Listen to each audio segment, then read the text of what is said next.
yewtere mon boowal ganni rendo pinal e neesu hande kedi ari ko ruttonade en ko faati e ganni men e pinal men tawde kay leñol wawa wurde taw ɗemgal mum ko maygal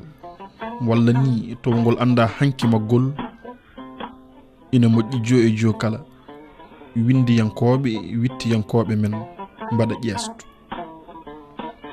ƴeesto dutto e aadaji hanki men nde tawno aduna ko sawru gorle yonto fof e yontande mum yonto hanki yawti hande ari arande mum e mbadi kesiri yonto kesso wadde jamanu caabiɗo miijoji kesi e jiyanɗe kese ɗum wayli ha waylini yoga e aadaji men ha woodi ko waylini e dewle men dewle fulɓe hanki wonno ngadorino kono hande wonno ɗum woori e nde windande nde peccuɗen e tongode ɗiɗi garɗen ko yewtude e yerondirde dewle fulɓe hanki e dewle fulɓe hande ɓure e ngakkanɗe pellinta ƴettetenoɗe e dewle fulɓe nden wayloji gadduɗi jaɓɓal kesal mbadi kesiri e ko nandi hen kono e nde tongode adan en kalat taw ko faati e Sifaaji Dewle Fulɓe Tuugnaade wotere e defte ɗe Yero Dooro Jallo windi nde tiitonde mum woni dewle fulɓe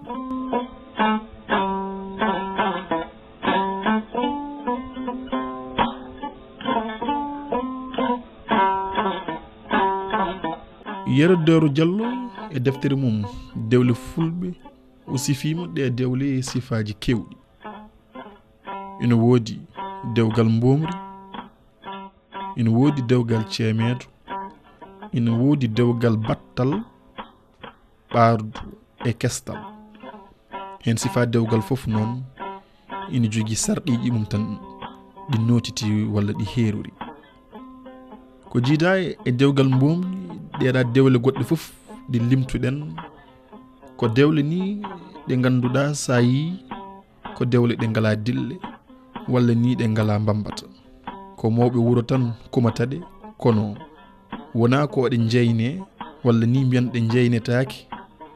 ko ɗum saabi ni yoga e mawɓe ina mbiya ɗen dewle ko ɗaɓɓude tan mo julti Sifaaji Dewle Fulɓe so en garti hen en gadirimo dewgal diwo e nder rendo fulɓe eɗen gandi suko debbo so diwɗi tawde kay ko neɗɗo celluɗo mo tinani ustare mum omo andi ɓen fotɓe ƴamde mo e nder leydi he walla ndi e nder nokku he saabu ko ɓen o tolnodiri te omo jogiiɓe o yakori ma ngar ƴamde mo ɓen ni ina mbaɗa gorol e nder ɓernde makko saabu won hen ɓe o hoyni walla ni won hen mo o hoyni ko on o ɓuri yidde so o heɓani on wonmo rewnata hen ha ɓe gasi fof to banggue gilli dewgal noon ina wona gilli ɓoli to ko gilli laaɓɗi celluɗi e nder ɓernde tawa ko on gorko tan woni mo o yiɗi kono eɗen gandi kadi debbo ina yiɗa resede e galle walla ni o yiɗa resede e wuro o wuura hen ha o ɓesna hen kono fof de kam e waade noon debbo kala ko o yiɗi resede e galle walla e nokku walla e wuro yo wonko taw soyni hen walla nafoore nde o soyni hen to wona tan yidde oɗon gorko gonɗo e ɓernde mo yani ma mbiya galle o ko galo walla nokku o ko nokku belɗomo e ko nandi hen won ƴamoɓe noon ganat ƴamateɗo e ƴamoɓe fof waɗata ɗum ko ƴamde mo yiɗa ɗum tawa ƴamowo o koye hakkude leñol woni so nanama tan o ari ƴamde bandiraɓe makko hewɓe ina kormo enɗam hakkude mabɓe kayta arde ƴamde on debbo saabu ɓe jiiɗa ƴamdude e makko wona poɗodiral saabu ɗum ɗon ni ina heewi ko bonnata enɗam tawini kadi nden kadi ɓen ɓe garani ɓe ko ɓen woni mo debbo o yiɗi walla ni ko gooto mumen debbo o yiɗi walla debbo o soynotono e ɓen ɓe garani holko serdi noon dewgal mboomri e dewgal diwo. Ko adi fof diwo ko ceemeedo meɗɗo nadde dewgal, mboomri komo meeɗa nadde e dewgal. Rendo ngo noon rendo fulɓe ene ñaawi kay tawde on ceemeedo kañum meeɗino wonde e dewgal ha anndinii no wayi, ndeke ko kanko tan foti suɓanaade hoore makko gorko dendidiiɗo gurdam. Nde won noon mboomri ko suka mo suwato humpito gurdam dewgal, ko ɗum ɗon waɗi rendo ngo ina ñaawi ko jinnaaɓe makko walla ni dariiɓe darnde jinnaaɓe makko ko kañumen jogoto konngol suɓanaade mo to foti nadde suudu walla ni to o foti nadde hoɗande suɓanaade mo oɗon gorko mo o foti rendude gurdam. Nde won noon kadi gonko mboomri e diwo ina ceerti, ko ɗum ɗon waɗi won inɗe ɗe ɓe ndendi waɗi kadi inɗe ɗe ɓe ceerti. Kamɓe ɓe ɗiɗo fof ko kamɓe ndendi inde jombaajo nde. Mboomri heerori ko inde cuddugo nde, heerori kadi inde defteede nde. Inɗe ɗe mboomri heerori ko mboomri, suddeede, defteede. Inɗe ɗe diwo heerori ɗe ngoni ceemeedo, diwo, safneede e hurtaade. Nde deftere Dewle Fulɓe nde Yero Dooro Jallo windi anndini en wonde ceemeedo kañum firti ko sagata debbo kumpitiiɗo dewgal. Diwo firti ko desanooɗo woppi on gorko, diwi ɗum ɓe ceerti. Safneede woni nattude e dewgal laawol gongol koma foti won laawol ɗimmol tatoɓol ha e niye nayɓol. Hurtaade itta ko e huraade woni wirnitaade caggal nde joomum wirnino bange goɗɗo. Dambordu ceemeedo noon ko balɗe tati, dambordu mboomri kañum ko balɗe jeeɗiɗi. Won geɗe mbaɗeteeɗe e dewgal mboomri, ɗen geɗe ɗe mbaɗataake e dewgal ceemeedo. Dewgal ceemeedo ala hujjaaji kewɗi. So ceemeedo no hurtoyo ala cancugol, ala wokko ala lengi, ala jimɗi jombaawu, ala bisgol koondi,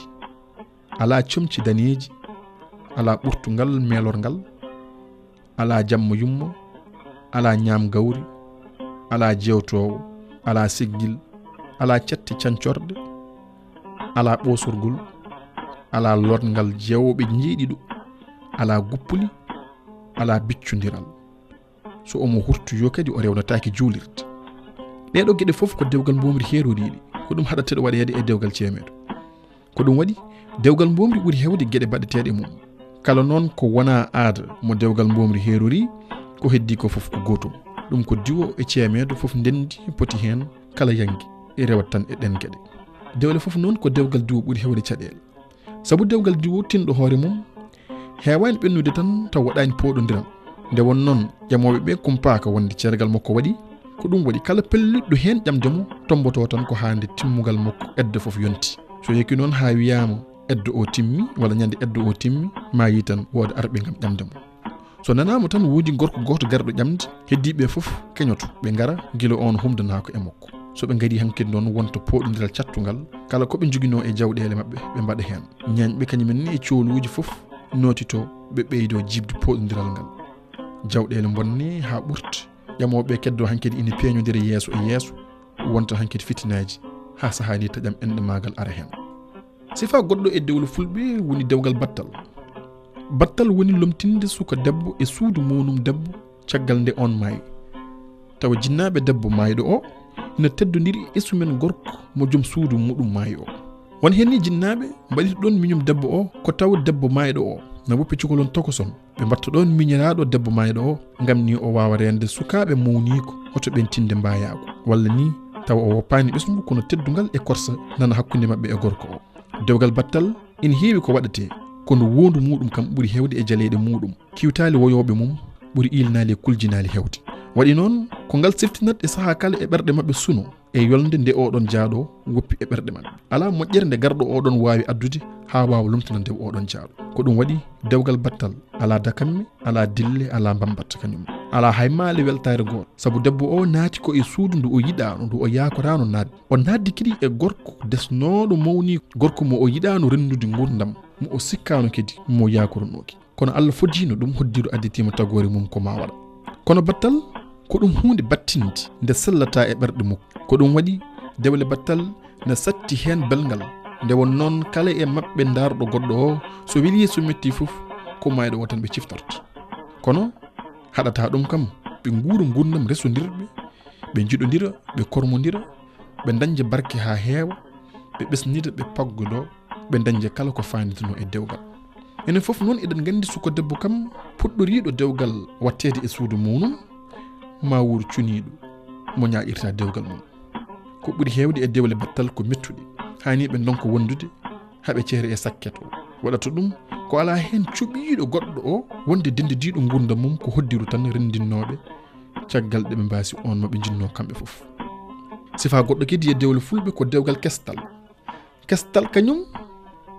so tawi yirodirama e dewgal battal kestal woni ɗo gorko o maayi miñum walla monum arti e suudu he o resta debbo o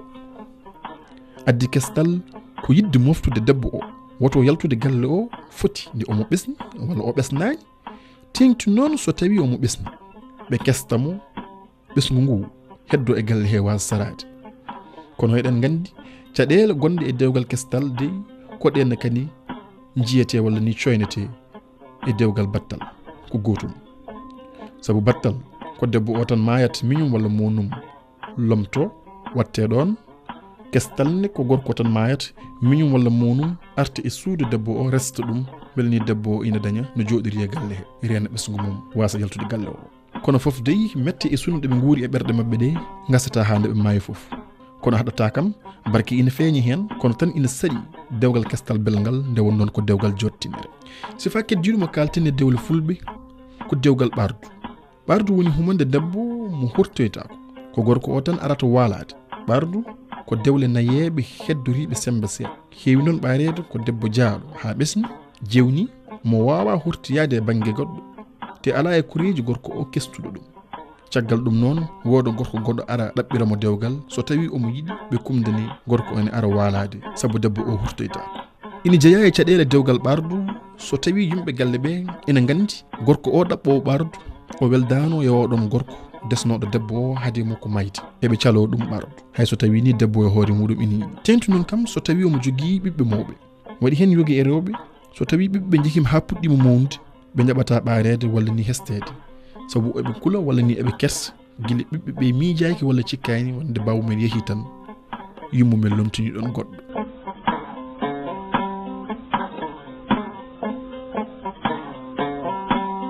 bandiraɓe e sehilaɓe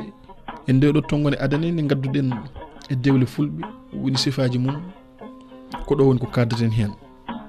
so weloyi Allah waɗi e dokkodirat aydi e tongone meɗen fayne garten yerodirde dewle fulɓe hanki dewle fulɓe hande ɗo e nden jamto mon jamto amen yo Allah ko rokku en wonde jaam